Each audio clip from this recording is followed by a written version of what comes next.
이 삼각형의 넓이를 구하라. 자, 여러분들은 이 문제에 어떤 답변을 할 수가 있을까요?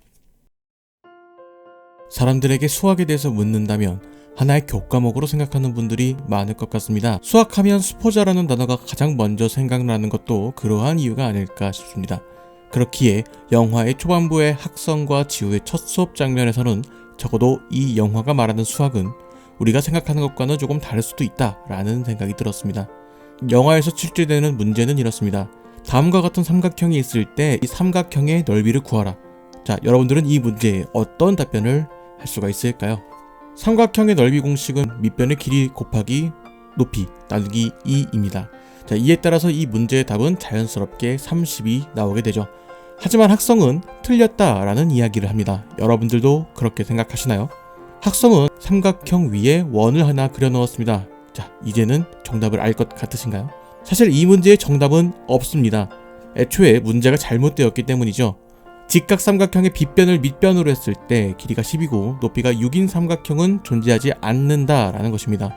학성은 이것을 증명하기 위해서 하나의 원을 그려 넣은 것입니다.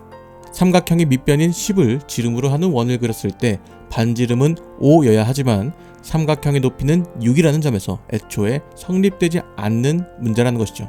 이렇게 학성이 보여주는 모습은 영화를 보는 관객들에게 무언가 깨달음을 주기에는 충분했습니다. 우리는 어떤 문제에 답을 찾는 것에만 몰두했구나. 그렇기에 영화의 주요 대사 중 하나인 틀린 문제에는 올바른 답이 나올 수가 없다 라는 대사가 더욱 와닿을 수가 있는 상황을 잘 만들었다고 생각을 합니다. 영화의 포스터에서부터 느껴지는 인생의 스승을 만난 인물의 이야기가 이 영화에서 흥미롭게 그려질 수도 있겠다라는 나름의 기대가 생기는 포인트였던 것이죠. 정답보다 중요한 것은 답을 찾는 과정이다 라는 대사는 단순 영화 속에서 지우에게 하는 이야기가 아니라 현재 자신의 인생을 살아가는 모두에게 한 번쯤 자신을 돌아보게 만드는 계기를 만들기에 충분했다고 생각을 합니다. 물론 그것을 실천하기란 쉬운 일은 아닐 것이죠. 영화도 그것을 잘 아는 것 같습니다. 영화가 말하는 주제와는 다르게 영화 자체는 기존의 공식을 따라가려는 듯한 느낌을 받았습니다. 중반부 이후에 등장하는 주요 사건은 이런 메시지에 더욱 힘을 실어주기 위해서 만들어진 사건이라는 것은 알겠으나 이것이 단순히 어떤 답을 유도하기 위해서 만들어진 공식과 같다라는 생각이 들었습니다.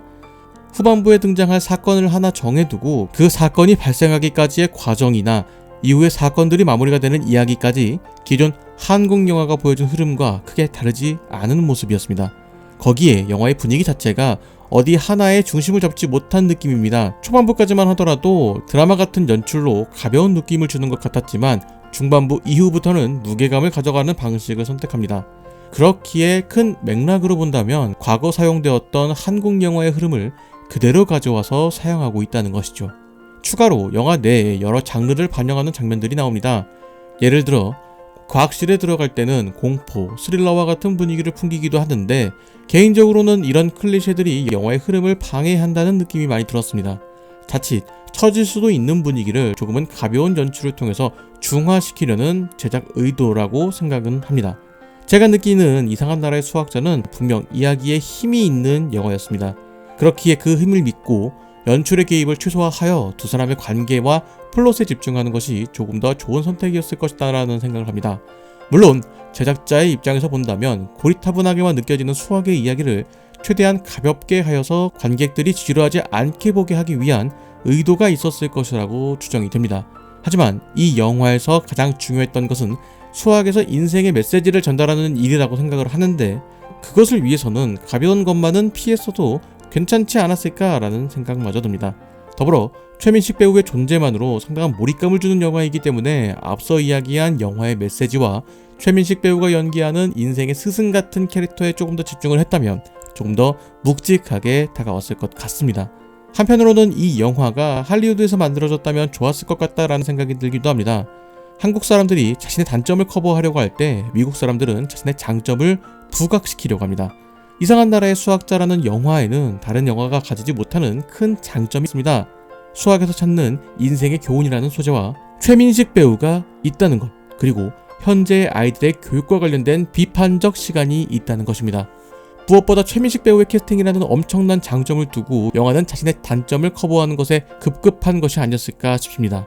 비슷한 스토리를 가진 굿윌 헌팅이라는 영화가 사람들의 기억에 오랜 시간 남아있는 것은 로빈 윌리엄스라는 스승의 존재입니다. 가상의 캐릭터지만 나의 인생에도 그런 스승이 있었으면 하는, 어쩌면 그런 인물에게 상담을 받는 윌 헌팅을 부러워하는 것일지도 모르겠습니다. 위로가 필요한 시기에 이상한 나라의 수학자가 관객들에게 전달하는 것은 위로가 되었어야 하지 않을까라는 생각을 하면서 이번 영상은 마치도록 하겠습니다. 여러분들은 이상한 나라의 수학자 어떻게 보셨나요? 댓글로 남겨주시면 감사하겠습니다. 저는 다른 영상으로 돌아오도록 하겠습니다.